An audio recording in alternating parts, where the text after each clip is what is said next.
എല്ലാവർക്കും നമസ്കാരം. നമ്മളിന്നിവിടെ ഉണ്ടാക്കാൻ പോകുന്നത് നല്ല ടേസ്റ്റി ആൻഡ് സ്പൈസി ആയിട്ടുള്ള ചിക്കൻ അച്ചാറാണ്. അതിന് നമുക്ക് ആവശ്യം എല്ലില്ലാണ്ട് ചെറുതായിട്ട് അരിഞ്ഞെടുത്ത ചിക്കൻ പീസസാണ്. അതിൽ നമുക്ക് ആവശ്യമുള്ള ഉപ്പും ഒരു അര സ്പൂൺ മഞ്ഞൾപ്പൊടിയും ഒരു സ്പൂൺ മുളക് പൊടിയും ഇച്ചിരി കുരുമുളക് പൊടിയും കൂടി ഇട്ടിട്ട് നല്ലപോലെ ഒന്ന് മിക്സ് ചെയ്യാം. അധികം നേരം മാറ്റി വെക്കണമെന്നില്ല, അപ്പം തന്നെ നമുക്ക് വറുത്തെടുക്കാം. ഞാനിവിടെ ഒരു പാൻ ചൂടാക്കി അതിൽ സൺഫ്ലവർ ഓയിൽ ഒഴിച്ചിട്ട് ചിക്കൻ വറുത്തെടുക്കുവാണ്. ചിക്കൻ വറുക്കുമ്പോൾ നല്ലപോലെ വറന്ന് കിട്ടണം, ഇല്ലെങ്കിൽ നമ്മുടെ അച്ചാർ ശരിക്കും സെറ്റാവത്തില്ല. അതുകൊണ്ട് എപ്പോഴും നല്ലപോലെ തന്നെ വറുത്തെടുക്കാൻ ശ്രമിക്കണം. നമ്മൾ അധികം നാൾ ഉപയോഗിക്കുന്നില്ല, പെട്ടെന്ന് തന്നെ തീരുമെങ്കിൽ നമുക്ക് സൺഫ്ലവർ ഓയിലോ ഏത് ഓയിൽ വേണമെങ്കിലും എടുക്കാം. കുറേ നാളത്തേക്ക് വേണ്ടി സൂക്ഷിച്ച് വെക്കാനാണെങ്കിൽ നമ്മൾ നല്ലെണ്ണയൊക്കെ എടുക്കുന്നതായിരിക്കും നല്ലത്. അപ്പോൾ കുറേ നാൾ സൂക്ഷിച്ച് വെക്കും, കേടാകാണ്ട് കുറേ നാൾ ഇരുന്നോളും. ഇപ്പോൾ നമ്മുടെ ചിക്കനൊക്കെ നല്ലപോലെ ഫ്രൈ ആയി വന്നിട്ടുണ്ട്. ഇനി നമുക്കത് കോരി മാറ്റാം. ഇനി നമുക്ക് ആ വെളിച്ചെണ്ണയിൽ ആ ഓയിലിൽ തന്നെ നമുക്ക് ഉള്ളിയൊക്കെ വാട്ടിയെടുക്കാം. അതിന് വേണ്ടി ഒരു തടം വെളുത്തുള്ളി നീളത്തിലരിഞ്ഞതും ഒരു വലിയ കഷ്ണം ഇഞ്ചി നീളത്തിലരിഞ്ഞതും കൂടി ഇട്ട് നല്ലപോലെ ഒന്ന് വാട്ടിയെടുക്കാം.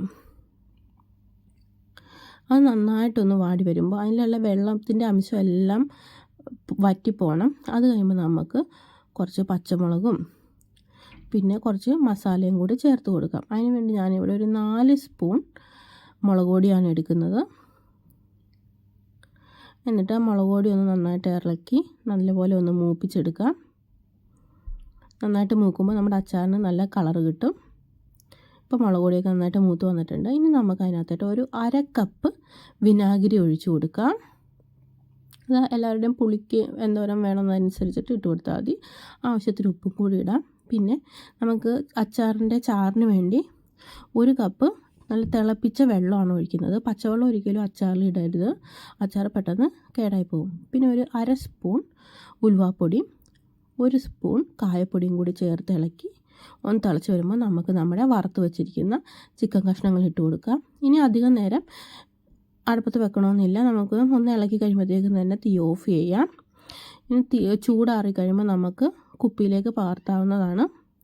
ചൂടാറി കഴിയുമ്പോൾ ഈ ചിക്കൻ അതിനകത്തുള്ള വെള്ളത്തിൻ്റെ പകുതിയോളം വലിച്ചെടുത്ത് നമ്മുടെ അച്ചാർ കുറച്ചും കൂടെ ഡ്രൈ ആവും.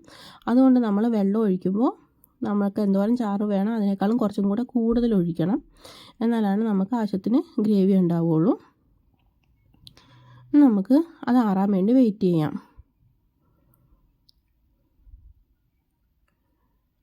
ഇപ്പോൾ നമ്മുടെ ചിക്കനൊക്കെ നല്ലപോലെ ആറി വന്നിട്ടുണ്ട്. ഇപ്പോൾ ചാറൊക്കെ കുറുകി വന്നിട്ടുണ്ട്.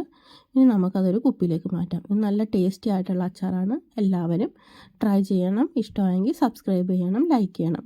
താങ്ക്